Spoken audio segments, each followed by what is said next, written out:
She's not sick. She's dramatic, just like her mother. Take the child before this woman ruins her. That was my own mother, Carol, saying it out loud in a hospital conference room to a table full of doctors and social workers about my 8-year-old daughter, who was at that very moment lying one floor up with 21 electrodes glued to her scalp. She said it the way you'd report a known fact, calm and helpful, leaning forward so the care team could see how reasonable she was. And my sister, Brooke, sitting beside her in a good blazer with a folder of her own, nodded along and added in the gentle voice of a concerned aunt, "We've all watched Megan coach that girl for years. The seizures only happen when there's an audience." They had driven 4 hours and packed that room to ask a panel of strangers to take my daughter away from me. And I sat at the far end of the table, in a chair that was too low, with my hands folded on top of the one thing none of them knew I had brought. I didn't cry. I want you to know that before anything else, because for 2 years the whole story they told about me depended on me being the kind of woman who fell apart. The hysteric, the drama queen, the unstable mother who made her child sick to feel important. So I'd stopped giving them the falling apart. I sat very still while my own mother described me as a danger to my child. And I kept my hands folded, and underneath my hands was a single folded printout, a long strip of paper with a sawtooth line running down the middle of it, and a column of timestamps down the side, a neurologist's reading, the kind of thing that doesn't raise its voice and doesn't need to. I didn't take it out yet.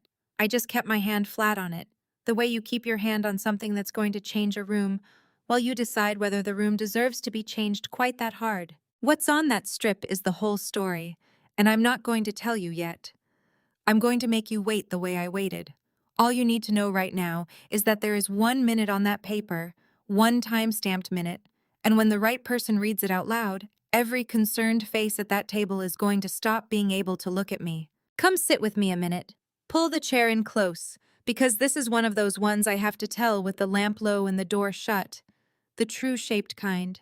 The kind I save for the nights the house gets too quiet, and you need someone who's been at that table to tell you how it actually goes. I'm not going to make myself the saint here. By the time I walked into that conference room, I had already done things I'm not proud of. I'd screamed at a triage nurse once. I'd recorded a doctor without telling him. I'd become exactly the difficult mother they needed me to be. Because when no one believes your child is dying in small increments in front of you, difficult is the only instrument you have left. So before we go any further, I want you to ask yourself something, and actually answer it, because I had to. If protecting your child meant becoming the woman everyone warned the doctors about, the loud one, the one with the folder, the one they roll their eyes at, would you do it, knowing it might be the very thing they'd use to take her? Hold on to your answer. Now let me take you back and show you how a mother ends up at a table where her own family came to bury her, holding a strip of paper they didn't know existed. My name is Megan. I'm 36 years old, and for 2 years I was, officially, the problem. Let me tell you about my daughter first, because she is the center of all of it, and she deserves to be more than a diagnosis. Her name is Lily. She was 6 when it started, a kid who drew horses on every flat surface in the house, and slept with a stuffed otter named Captain, and could not, would not, tell a lie to save her life. The kind of child who confesses to eating one cookie before you've even noticed any are gone. I tell you that about the cookies for a reason. Remember that Lily couldn't lie. The whole case against us was going to be built on the idea that my daughter was the greatest little actress in the state, and anyone who'd spent 10 minutes with her knew she couldn't fake being tired. The first one happened on a Tuesday morning in the kitchen. I had my back to her, packing a lunch, and I heard her cereal spoon hit the floor. Not drop, hit a hard clatter. And when I turned around, she was staring at the cabinet above the stove, with her head tipped slightly to one side, and her right hand doing a small repetitive thing, opening and closing, like she was squeezing an invisible ball. I said her name. She didn't answer. I said it again, louder, and crossed the kitchen and crouched in front of her. and her eyes were open, but she was not behind them. It lasted maybe 40 seconds. Then she blinked and looked at me and said, "Why are you on the floor, Mama?" Because to her, no time had passed at all. She didn't know she'd been gone. That's the part that put ice in my spine. She didn't know. I want you to understand what those first months were like, because the family's whole story depends on erasing them. I wasn't a hysteric inventing a sick child. I was a mother watching her kid vanish for 40 seconds at a time and come back not knowing she'd left, and being told, over and over, by people in lanyards, that I was the one with the problem. The first pediatrician was kind and useless. He said kids space out, that Lily was probably a daydreamer, that I should watch and keep a log.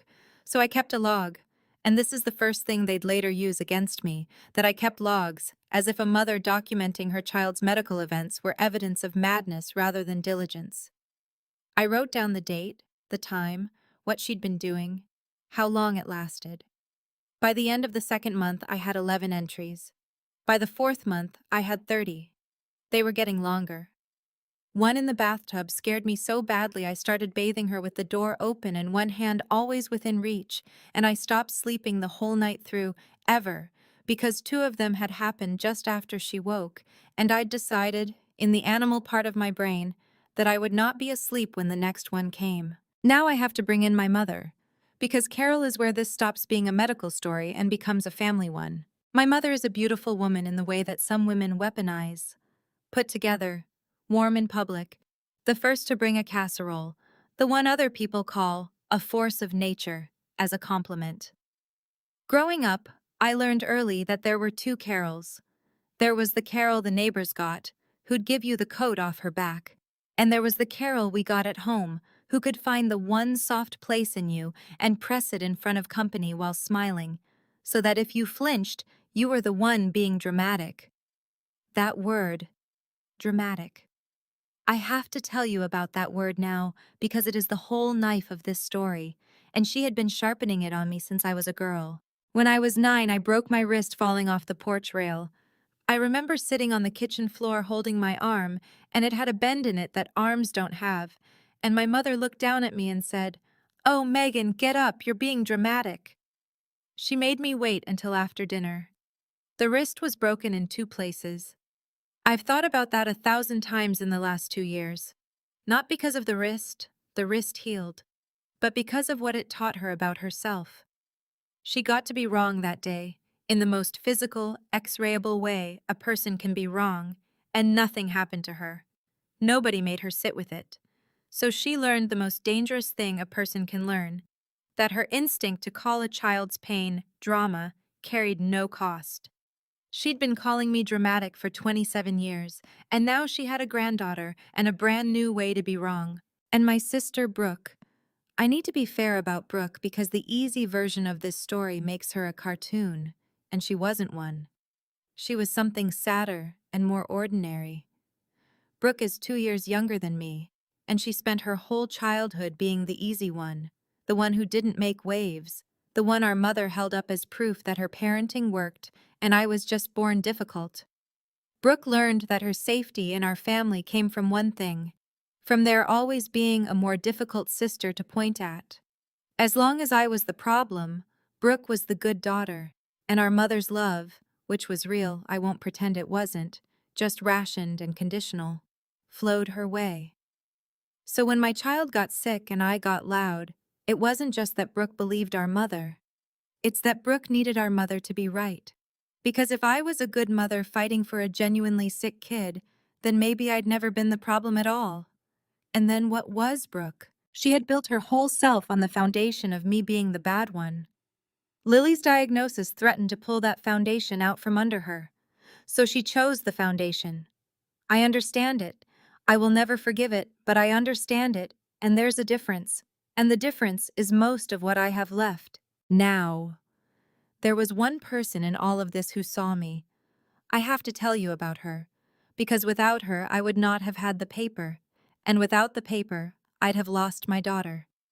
Her name was Dorothy, Lily's other grandmother, my late husband's mother. Yes, late.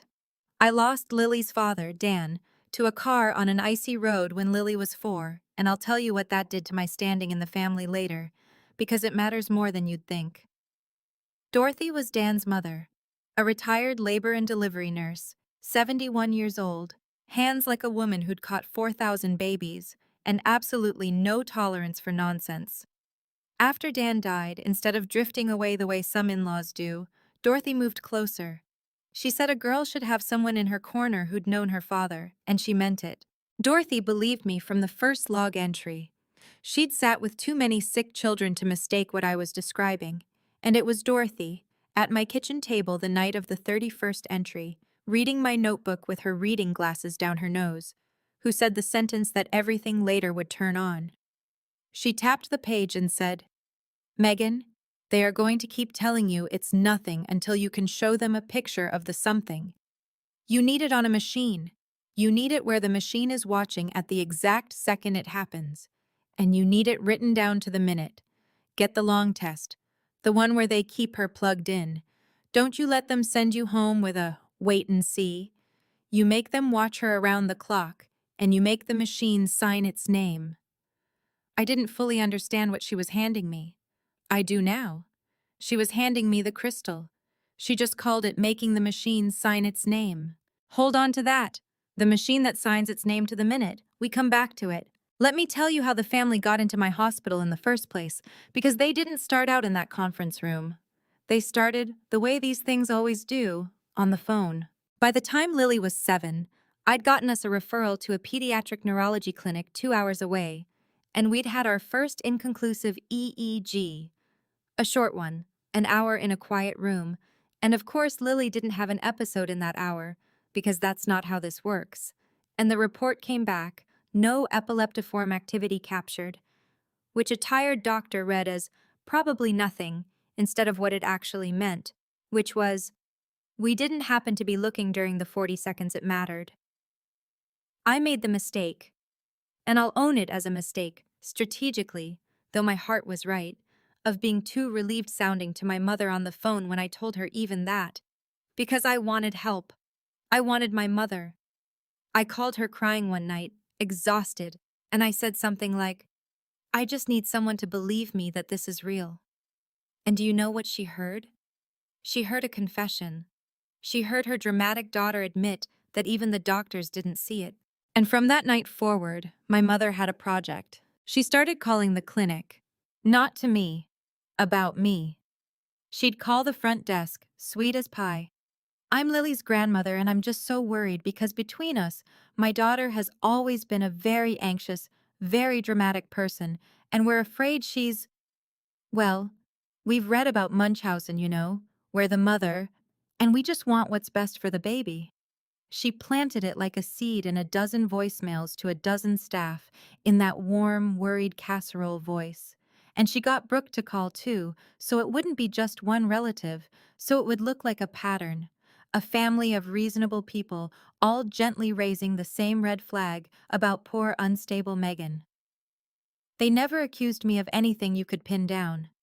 They just made sure that before any doctor ever met me, the word was already in the room. Dramatic, anxious, maybe worse. Watch the mother. And here is the thing I need you to feel in your chest, because it's the cruelty under the whole story. They did this while believing they were the good guys. My mother genuinely thought she was rescuing a child from a sick mother.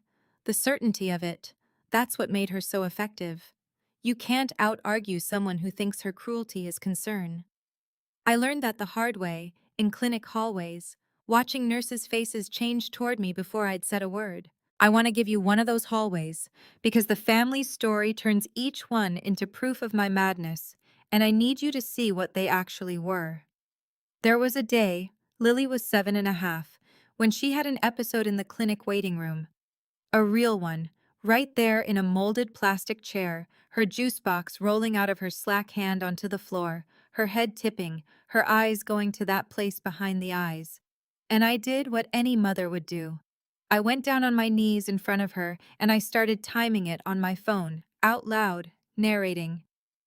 "Okay, baby, I'm here. It's 9:41. You're okay." Because a year of being told, wait and see, had taught me that the only currency these people accepted was data, was the minute, was the count. And a woman across the waiting room, a stranger, watched me kneel in front of my own seizing child with a phone in my hand, and leaned over to the man beside her and said, not even quietly, "That poor kid. The mother's filming her, as if the phone were the crime and not the seizure." I heard it. Lily, thank God, did not. She was gone, behind her eyes, in the only 40 seconds of that room where nobody could hurt her. That is what it is to be the documented as crazy mother. The very act of gathering the proof that would save her was read, by strangers and family alike, as the symptom. The folder was the madness. The logs were the madness. The phone was the madness. They had built it so that the more I fought for her, the sicker I looked. And the sicker I looked, the more they felt entitled to take her. It's a perfect machine, that.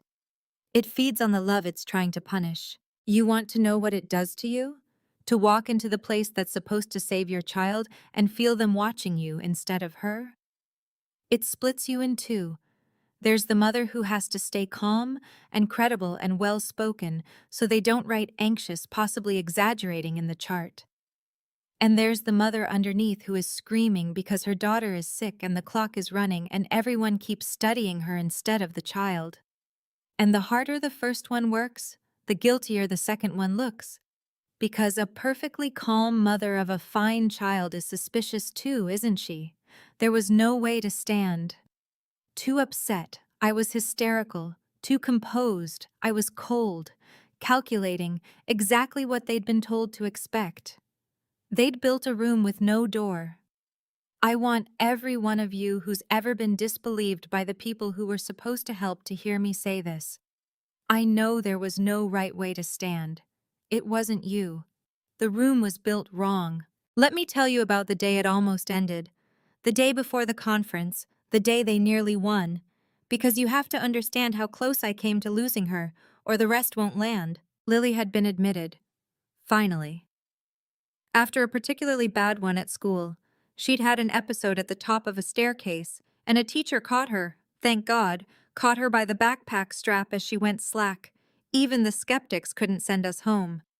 They admitted her for what Dorothy had been telling me to demand for a year: continuous video EEG monitoring. The long test. Days, not an hour. Electrodes glued on, a camera on her around the clock, a machine recording her brain's electricity in one unbroken line and stamping every second of it with the time. The machine that signs its name. We were finally, where the something could be caught. And that is precisely when my family escalated.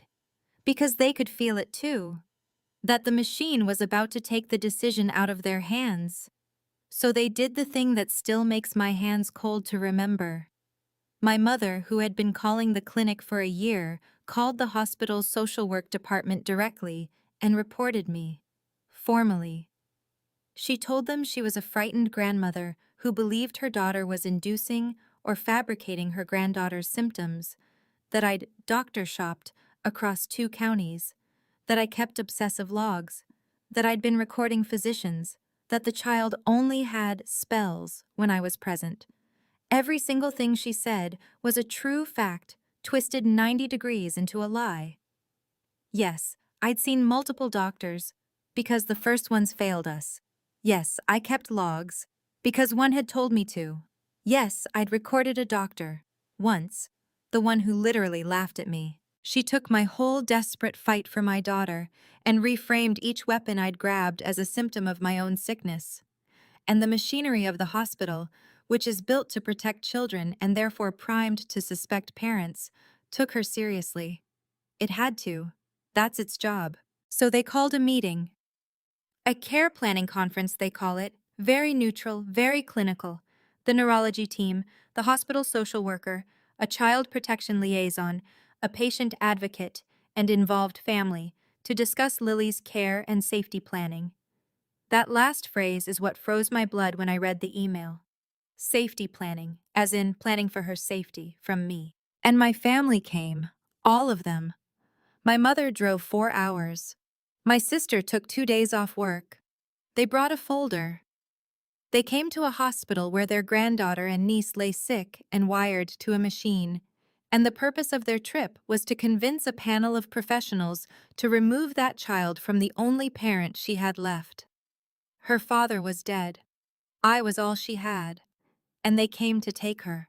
The night before that meeting was the lowest I have ever been, and I'm going to tell you the truth about it because I promised you I wouldn't make myself a saint. I sat in the hospital parking garage in my car at 2 in the morning, and I thought about running. Just unhooking her. I actually thought about how I'd peel the electrodes off, and putting her in the car and driving until no one knew us. I had $300 and a quarter tank of gas, and a plan that would have ended with me losing her for certain and probably in handcuffs. That's how far they'd pushed me. That's what concern looks like from the inside when it's aimed at you. I didn't run. I want to tell you it was strength. It was Dorothy. She called me at 2 a.m. because she knew. That woman always knew. And she said, "Don't you do the thing you're thinking about? You don't run. You make the machine sign its name, and tomorrow you let it talk. Paper doesn't get flustered, Megan. Paper doesn't get called dramatic. Be the paper." And then she said the thing I held onto through the whole next day. You sit there quiet, and you let them tell every lie they came to tell. Let them spend it all, and when they're done, you hand the man the strip. I want to stay in that phone call a moment, because it's the warmest thing in this whole cold story, and I don't want to rush past it. It was after 2.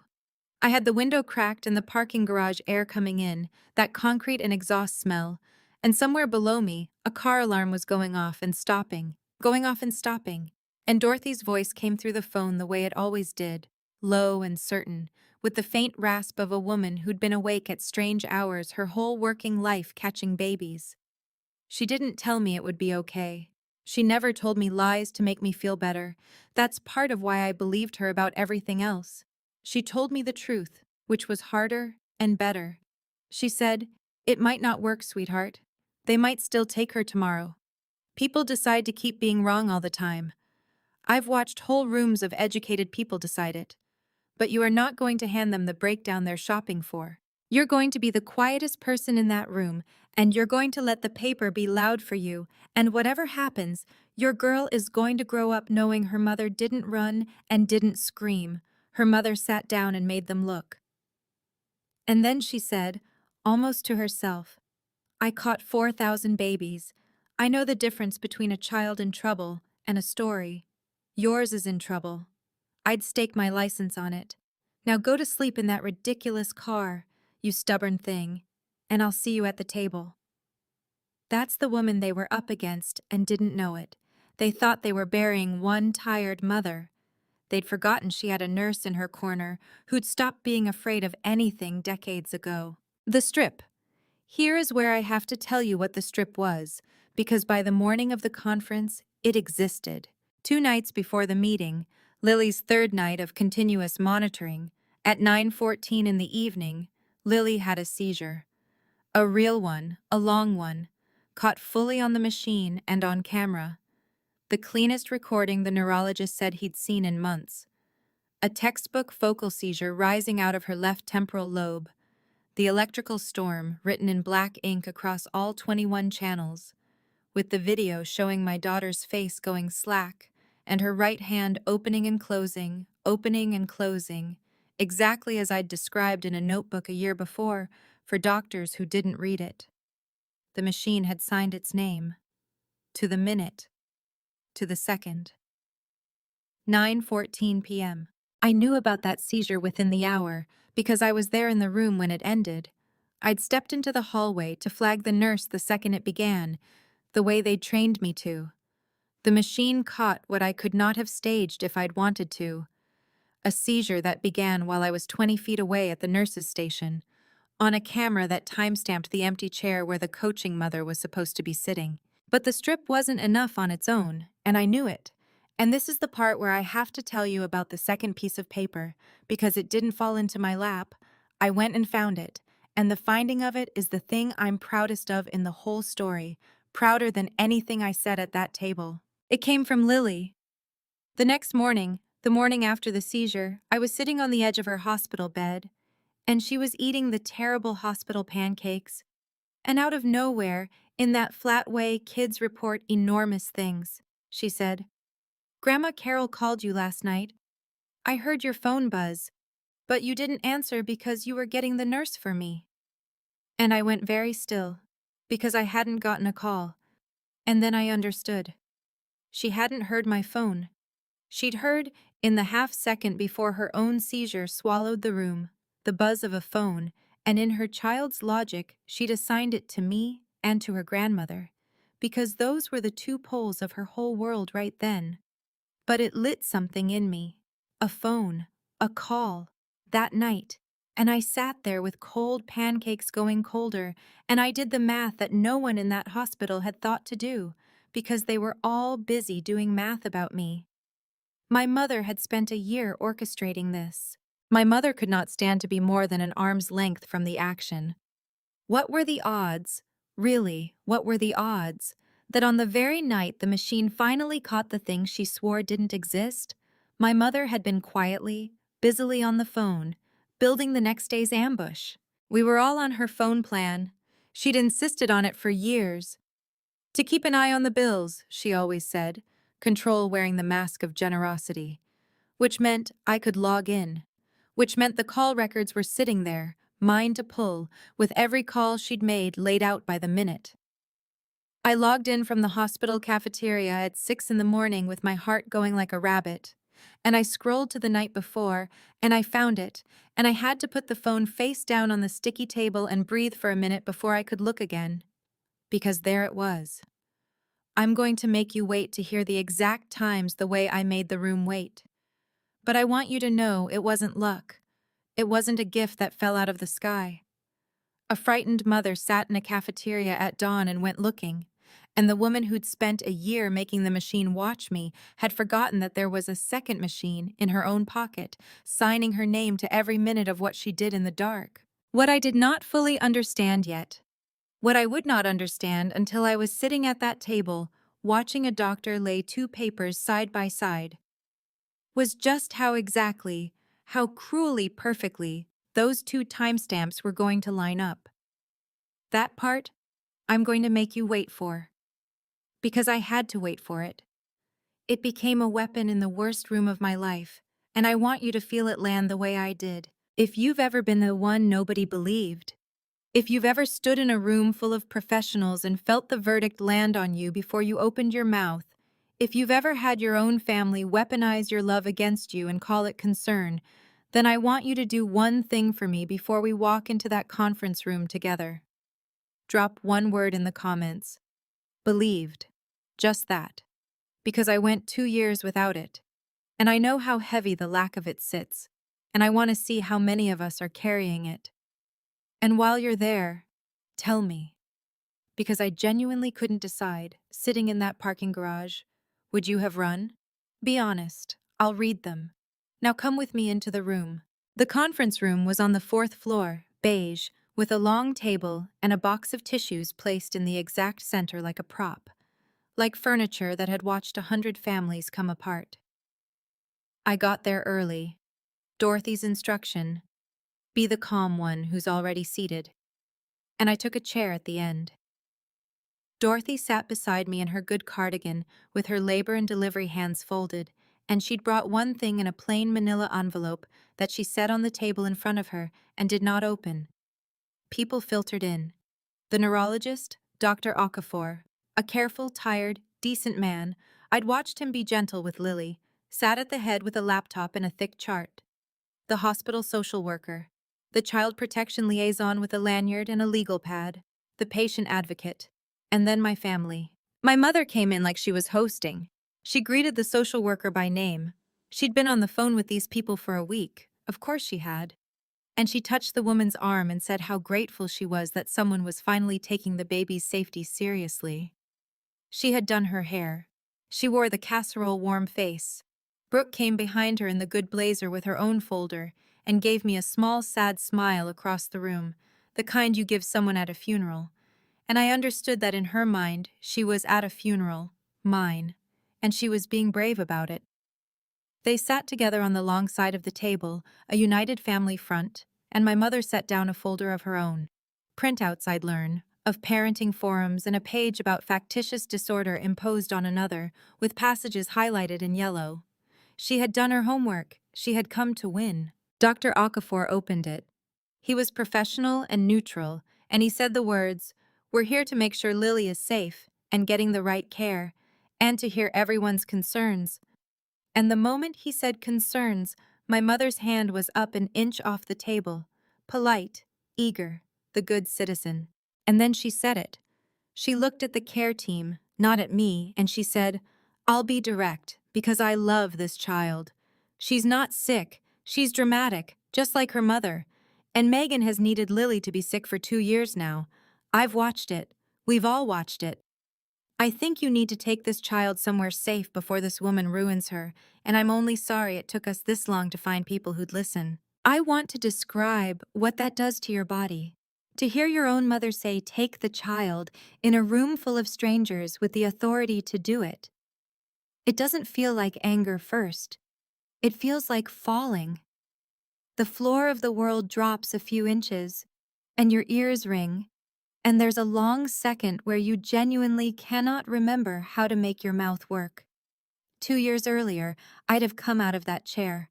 I'd have shouted, and the liaison would have written, "Mother became agitated and confrontational," on her legal pad, and that one line would have been the end of us, because it would have proven everything they came to prove. But I had Dorothy's hand on my knee under the table, one firm press. Paper doesn't get flustered. And I kept my hands folded, and I let it land, and I said nothing. My silence unsettled them more than shouting would have. I watched it. My mother had come ready to manage a hysteric, and the hysteric was sitting there calm as a Sunday, and it threw her timing off. So she filled the space the way she always did. She kept talking, and Brooke joined her. They walked the team through the case they'd built, the doctor shopping, the logs. She has notebooks, it's obsessive, it's not normal. The recording, the way Lily's spells supposedly only happened around me. Brooke opened her folder and read dates. My mother dabbed her eyes at the right moments. They were good. If I hadn't been the woman they were burying, I'd have believed them too. The social worker was nodding slowly, writing. The child protection liaison's pen was moving. I watched Dr. Okafor's face and I couldn't read it, and that not being able to read it was the worst feeling in the room, because he was the one who'd seen the machine. Then the liaison turned to me. She had a kind, careful voice, the voice of someone who has had to do hard things to good people and bad things to good people, and can no longer fully tell which is which until later. She said, "Megan, this is a lot of concern from people who love Lily. Help us understand. Why so many doctors? Why the recordings? Can you see how, from the outside, this pattern looks?" And there it was. The room with no door. If I defended each thing, I'd sound exactly like the obsessive they'd described, reciting dates, too prepared, too much. If I broke down, I was the hysteric. If I stayed cold, I was the calculating one. Every way I could stand had already been labeled before I stood. I felt the old split open up in my chest, the calm one and the screaming one, and for 1 second I almost lost it. I felt the heat come up my neck. I felt 27 years of being told I was dramatic about my own broken bones rise up and want to come out as a scream. And I thought of Dorothy in the parking garage, be the paper. So I didn't answer the question they asked. I answered a different one. I said very quietly, so quietly the liaison leaned in, "Dr. Okafor, may I ask you one thing and then I'll stop talking and you can do whatever this team decides. Lily had a seizure 2 nights ago. You captured it on the continuous monitor. What time did it start?" The room went still in a different way than before. Dr. Okafor looked at me, and then he looked down at his chart, and there was a pause that I have replayed in my mind more times than I can count, and he said, "The recorded onset was 21:14, 9:14 p.m. Could you say that again, please? The exact minute, for everyone." 9:14 p.m., the electrographic seizure began at 9:14 and ran approximately 90 seconds. It was unambiguous. It's the clearest capture in this admission. My mother made a small sound, a little dismissive breath, and she said, "And God help her, she could not stop herself. The certainty was a current she couldn't switch off. A spell, with her mother in the room no doubt coaching her. We've been over this." And that was the moment. That was the exact moment she handed me the floor. Because I turned to her, still quiet, still folded hands, and I said, "I wasn't in the room at 9:14, Mom. You were on the phone." She blinked. "What?" I slid my hand off the folded printout I'd been keeping flat on the table all this time, and I picked it up and I stood up. The only time I stood in that whole meeting. And I walked it down the length of the table, past my mother and my sister, and I laid it in front of Dr. Okafor. It was the EEG strip. The continuous monitor's printout for that night, the sawtooth line with the storm in the middle of it, and the column of timestamps running down the margin, and at 9:14 the line tearing open into the seizure, clear as a signature. The machine, signing its name. And then I laid a second piece of paper beside it, the one I'd printed at dawn in the hospital cafeteria, and kept folded under my hand all meeting. The one Dorothy had carried in for me in her plain manila envelope, so my hands would be empty and calm when I walked in. It was the phone log. My mother's phone log, off the family plan she'd kept us all on for years to watch the bills. Every call laid out with the number and the duration and the time, to the minute. And there, on that printed page, highlighted in a single quiet line of yellow, was a call my mother had placed that night. To my sister Brooke. Beginning at 9:11 p.m., ending at 9:23 p.m. Spanning, exactly and entirely, the 90 seconds that the machine one floor up was recording my daughter's brain tearing itself apart. I said, "At 9:14 p.m., the minute my daughter was having the seizure you say she fakes for me, I was in the hallway flagging her nurse. The video will show I wasn't even in the room. And you, Mom, you were on the phone. This is your call log. You called Brooke at 9:11. You talked for 12 minutes. I looked at Brooke. "What were the two of you talking about at 9:14 while Lily was seizing?" The silence after that is the thing I'll remember when I'm an old woman. It wasn't empty silence. It was full. Full of every person at that table doing the arithmetic at once, looking from the strip to the call log and back, lining the two timestamps up, beat for beat. Dr. Okafor put the two papers side by side and held one finger on each timestamp, 9:14 and 9:11 to 9:23. And I watched a doctor who deals in certainties get very, very certain about something he had not expected to be certain about. The patient advocate looked at the strip. The social worker stopped writing. And the child protection liaison, the one who'd asked me to explain my pattern, set her pen down on her legal pad, very gently, and didn't pick it back up. Brooke broke first, the way the weaker pillar always does. She said, Mom called to tell me she thought tomorrow would go our way, that the doctors were finally on our side." She said it before she understood what she was admitting. She was telling them that at the exact minute the machine proved Lily was sick, the two of them were on the phone congratulating each other that the team was about to believe Lily was faking. She'd handed them the motive and the timestamp in one sentence. My mother's face, I watched it happen, did the thing I had waited 27 years to see. It cracked. Not into tears. Into the other thing, the thing underneath the casserole face. The cold flash of a person who has just realized the floor is gone and is furious about it. And she did exactly what Dorothy promised she'd do. She couldn't stop. She repeated the line. She said louder to the table, "This proves nothing. Children can have a spell and still be coached. She's still a dangerous, dramatic, Carol." Dr. Okafor didn't raise his voice either. He just said her name, once, the way you'd close a door. "This is a stereotyped focal seizure with a clear electrographic correlate. It is not a behavior. It cannot be coached. It cannot be faked. No child fakes this." He turned the laptop around and showed them 90 seconds of video. My daughter's small, slack face and her right hand opening and closing, with the storm scrolling across the screen beneath her. And he said, This is a real, treatable, dangerous condition, and we very nearly missed it because of how much of this team's attention was spent on the mother. He let that sit. Then he looked at the liaison, and he said the sentence that reversed 2 years of my life. I'm comfortable making the diagnosis. Temporal lobe epilepsy. We start treatment today. And I wanted in the record that the parent's history, the logs, the timeline, the descriptions, was accurate in every particular and was the most useful clinical information we had. We should have listened to it a year ago. The most useful clinical information we had. After 2 years of anxious, possibly exaggerating, a man with the authority to know said my obsessive notebooks were the truest thing in the building. I did not cry then either.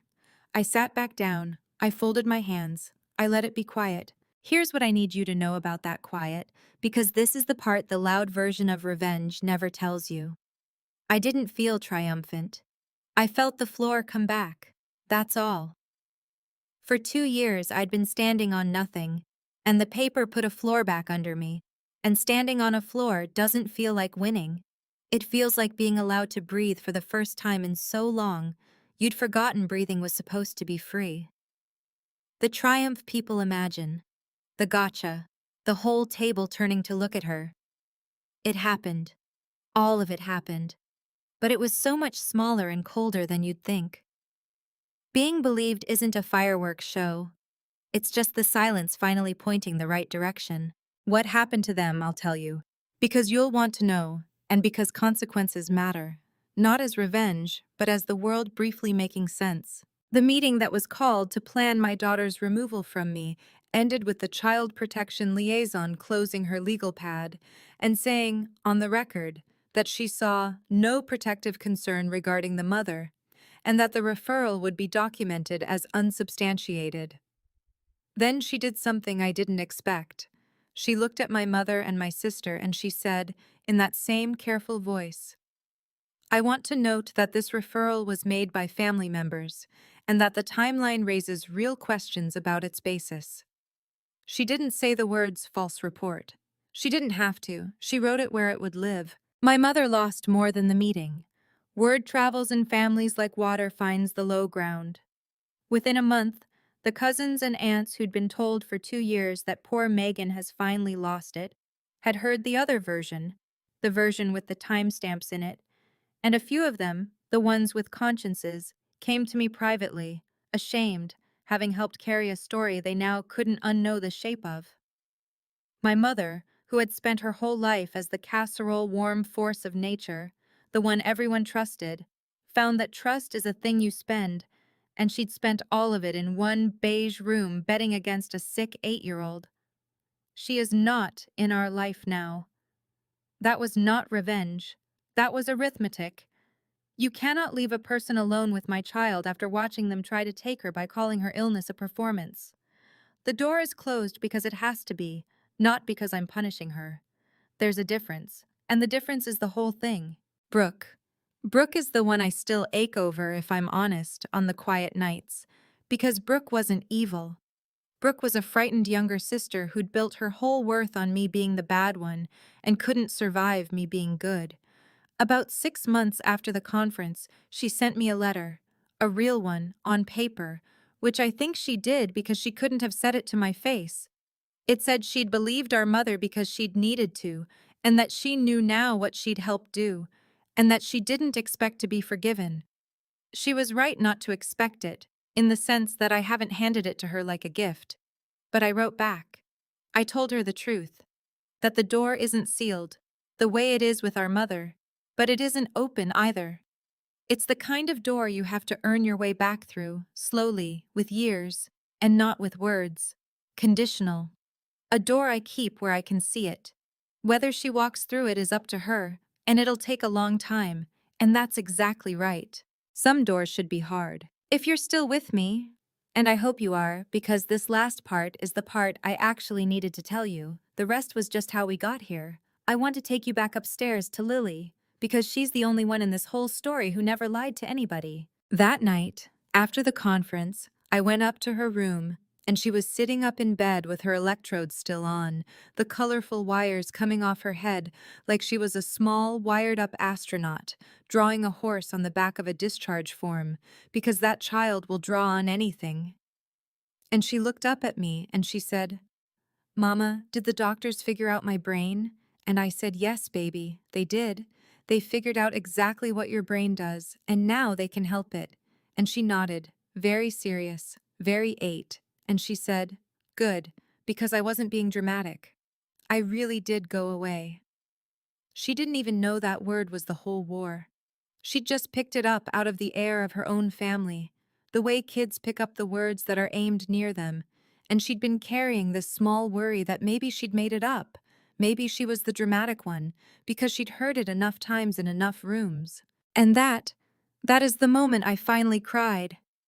Not in the conference room, not when the doctor reversed 2 years of my life, in a hospital bed, when my 8-year-old, who could never lie, told me she'd been afraid she was a liar. Because that's what they almost did. They almost made a sick little girl believe her own real suffering was a performance. They almost taught her, the way my mother taught me on a kitchen floor with a broken wrist, that her body's truth was an exaggeration. I held her, wires and all, and I said the thing nobody ever said to me. "You weren't dramatic. You were never dramatic. Your body was telling the truth the whole time, and I heard it, and I'm always, always going to hear it." And she fell asleep on my shoulder, and the machine kept drawing its quiet line, signing its name through the night, watching over her now instead of being aimed at me. I keep the strip, the EEG printout, the one I laid in front of Dr. Okafor. I asked for a copy and they gave me one, and it lives in a frame now, which I know is a strange thing to frame, a strip of a child's seizure. But that line isn't the seizure to me. That line is the minute the machine told the truth louder than my family could lie. It's the proof that there was a floor under me all along. We just had to find the paper that put it back. I look at it sometimes on the quiet nights, and I think about Dorothy, who taught me to make the machine sign its name, and who died last winter at 72, peacefully, with her labor and delivery hands folded, having lived just long enough to watch her granddaughter get the right medicine and start, slowly, to come back to herself. We're starting a small fund in her name, Lily and I, to help parents pay for the long monitoring tests when insurance fights them, the ones where the machine watches around the clock, because the difference between being believed and being taken is sometimes just whether your family can afford to make the machine sign its name. We're calling it Dorothy's Watch. So here's what I came to tell you. On this too quiet night, the thing I learned in the worst room of my life. They taught me that blood is supposed to be the thing that believes you when no one else will. It isn't. Blood believed the story that kept blood comfortable. The woman who believed me wasn't my mother. She was a labor nurse who married into my late husband's family and chose, freely, to stand in my corner. Family isn't who shares your timeline. Family is who reads it back to you accurately when the world is calling you a liar. And the people who came to bury me learned the only lesson their certainty ever leaves room for, that a machine doesn't get flustered, and paper doesn't get called dramatic, and the truth, when you've been patient enough to let it sign its name, doesn't need to raise its voice at all. There's one more thing, and then I'll let you go. When the cousins came to me ashamed, one of them said something I haven't been able to put down. She said my mother had done this before, that there was another grandchild years ago, another dramatic child in this family who got quietly written off, and that she'd found something in my grandmother's things that suggested the pattern goes back further than any of us are alive to remember. I haven't opened that box yet. I'm not sure I'm ready to learn that the woman who called my daughter a faker was once a frightened, disbelieved child herself, with a body nobody ever read for her. But I think that's the next thing I have to look at. Another night, though. Not this one. This one was enough. Pull the chair back a little. Sleep if you can. If this found the part of you that's been called dramatic for telling the truth about your own pain, leave the word for me and stay close. I keep my door where I can see it, and I'll keep the lamp on. Same chair next time.